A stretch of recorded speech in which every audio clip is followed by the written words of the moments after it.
Hello friends, welcome to my channel. આજે આપણે બનાવીશું જામુન શોટ. તો ચાલો શરૂ કરીએ.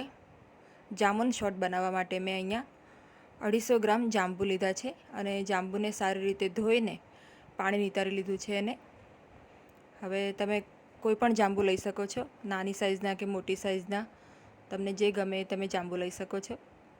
હવે આપણે આ જાંબુનો પલ્પ કાઢવાનો છે. તો આપણે નાઇફની મદદથી આ રીતે જાંબુનો પલ્પ અલગ કરી લેવાનો અને ઠળિયા આ રીતે અલગ કરી લેવાના.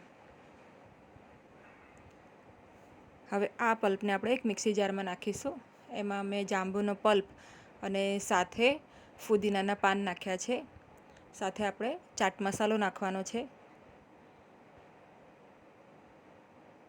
હવે આપણે એમાં આઈસ ક્યુબ નાખવાના છે. આ એકદમ નાની સાઇઝના આઈસ ક્યુબ છે. હવે આપણે એમાં ખાંડ નાખીશું. તમારે જાંબુને ટેસ્ટ કરી જોવાના, જે વધારે ખાટા હોય તો ખાંડનું પ્રમાણ થોડું વધારી દેવાનું. હવે આપણે અડધા લીંબુનો રસ નાખીશું. તમે જાંબુના પલ્પને સ્ટોર પણ કરી શકો છો ફ્રીઝરમાં. આ રીતે આપણે મિક્સીમાં હવે એને ક્રશ કરી લેવાનું છે.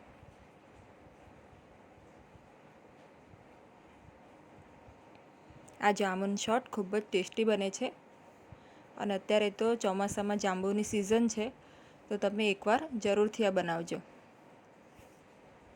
હવે સર્વિંગ માટે મેં આ રીતે નાના નાના કપ લીધા છે અને ડીશમાં સંચળ પાવડર લીધું છે. આપણે ગ્લાસની કિનારી ઉપર આ રીતે લીંબુનું અડદિયું છે એને ઘસી લેવાનું છે, જેથી થોડું એ ભીનું થઈ જાય. તો હવે આપણે આને જ્યારે ડીશમાં ગાર્નિશ માટે ગ્લાસ કપ આપણે તૈયાર કરીશું તો ત્યારે એને સંચળ પાવડર બરાબર લાગશે. આ રીતે આપણે બધા ગ્લાસને રેડી કરી લેવાના છે, જેથી આપણે જામુન શોટનો જ્યારે સીપ લઈએ ત્યારે ખૂબ જ ટેસ્ટી લાગે. આ રીતે આપણે બધા ગ્લાસની ઉપર લીંબુનું રસવાળો અડદિયું ફેરવી દેવાનું છે અને આ રીતે બધા ગ્લાસને ગાર્નિશ કરી લેવાના છે.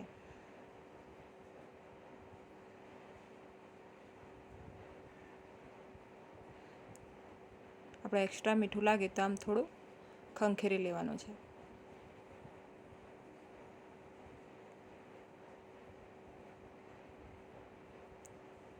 આ રીતે આપણે ગ્લાસ રેડી કરવાના છે.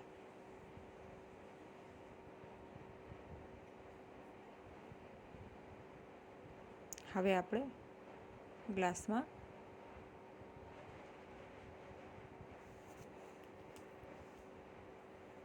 જે ડ્રિંક છે એ આપણે પોર કરીશું.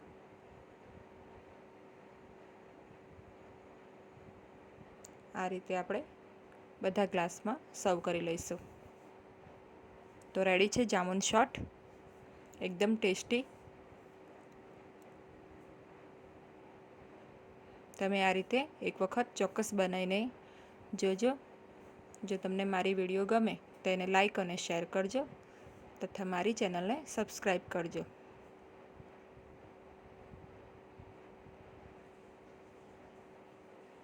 Thanks for watching.